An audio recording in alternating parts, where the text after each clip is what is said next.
What you see is the result of the Thai attack on Cambodia.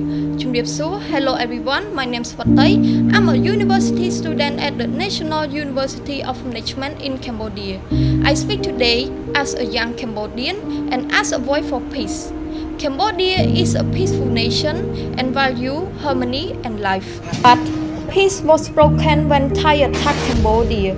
Innocent people suffered. Family live in fear. Cambodia does not want war. We choose peace. We defend our people, but we do not seek violence. We call on Thailand to stop aggression and choose dialogue. We ask the international community to see the truth. Our children deserve a future without fear. Cambodia wants peace. Thank you.